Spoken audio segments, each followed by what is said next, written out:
Pelvic Posse, and welcome to the Empower Your Pelvis Podcast.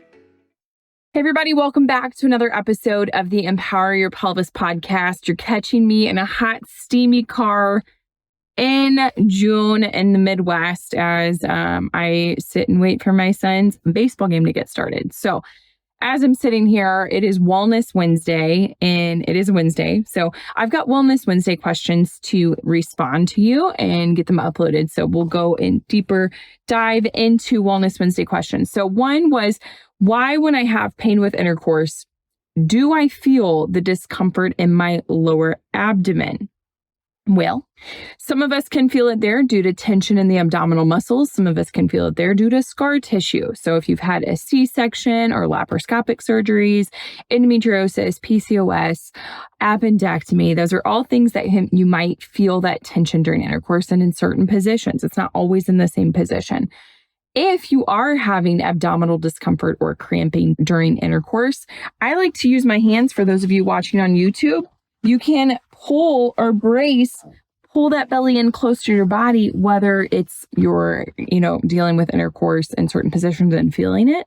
But then outside of intercourse, since intercourse is considered a activity, just like, an athletic event, you want to work on that tissue outside of it, right? Like if you are a runner, you are working on mobility and stretching. If you're dealing with pain with intercourse and you're having discomfort, we should work on mobility and stretching outside of it too. So meaning in the shower, try to get into a similar position, or maybe not in the shower. I just think shower because it's warm. You can hold on, say it's from behind when you're feeling it, or sideline. Like you can work on trying to get your body in that type of position, leaning to the side or leaning forward into a wall in the shower and bracing that abdominal tissue with your hand to help support it, and then help with like a scooping mechanism. And then do that same position outside of intercourse, where maybe you're laying on your bed and you could do some cat-cows or child's pose, and you're moving front to back pretty slowly, and try to get a stretch like an ice cream scoop on that lower belly, going through those positions to help stretch it out.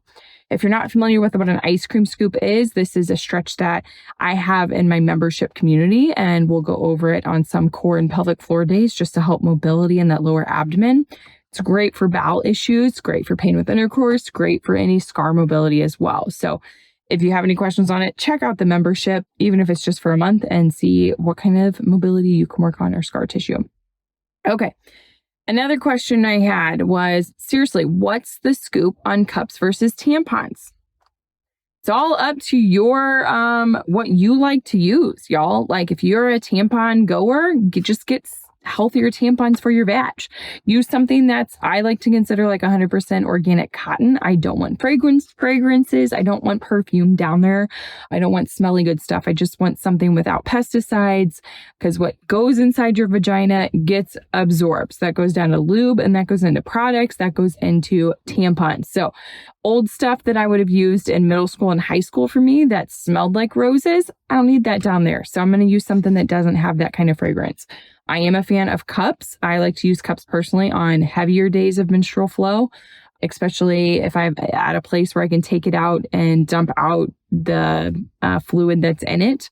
If I'm not, then I'm going to go with a couple more safer tampon options. I also like to use period underwear. There are some great ones out there that you can even go to Walmart or Target and get off the shelf. It's no longer do you have to order them online. So use something that, the products are a little bit safer and healthier for you to use. And there you go.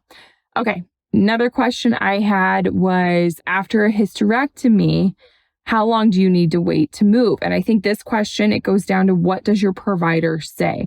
For some of our patients that have had hysterectomies, I've seen early movement as early as 4 weeks for the patients after hysterectomy, and maybe that's more laparoscopic.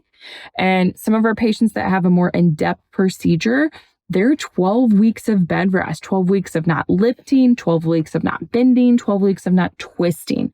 So those patients are going to be a little bit different on how we're going to go about healing post-op. I would suggest after a hysterectomy, it would be going through the same exercises that I have in my Body After Birth program that we use after having a baby. And for those patients, I have the patients that deliver vaginally or have a C-section. They can start these exercises as early as 2 weeks postpartum.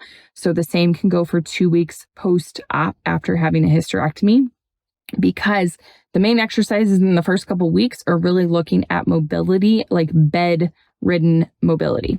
So side lying, working on rotation, breathing in different positions. How are you getting up out of a chair, moving throughout the kitchen while you're holding things? All of this stuff that you want to have available to you, because people really, they have their hysterectomy and it's like, now what do? I don't have something telling me like day 1, week 2, like where's my outline of how I'm supposed to handle myself after being post-op, and utilize the Body After Birth for that, because that's what it's there for.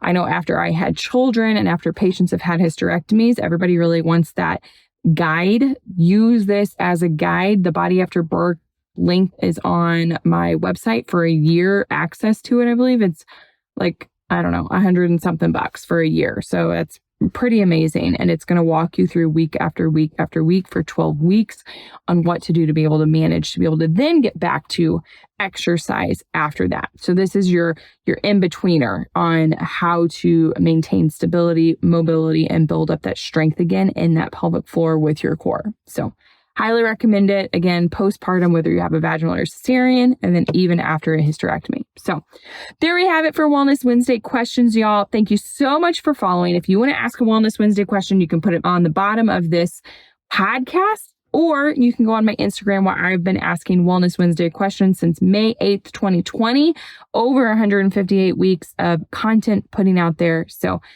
if you can, go there, check it out, share this with your friend, like, comment, subscribe. And until next week, go empower your pelvis, everybody. Have a great day. Hey, Pelvic Posse. I want to thank you so much for joining into this week's episode of the Empower Your Pelvis Podcast. Can I ask you a couple of favors, please? Number 1, can you like and subscribe to this podcast so that you can continue to empower your pelvis forever, so that you will never miss out? Number 2, can you leave us a rating and a review telling them how amazing we are and everything that you have learned about your pelvic health? And then number 3, if you haven't seen the video version of this podcast, you can go over to youtube.com/C/Empower Your Pelvis for all your visual learners out there. We have all types of great visuals in there for you to not only listen to, but to also watch. Thank you so much again, and make sure to give your pelvis some love. Until next time, peace out, Pelvic Posse.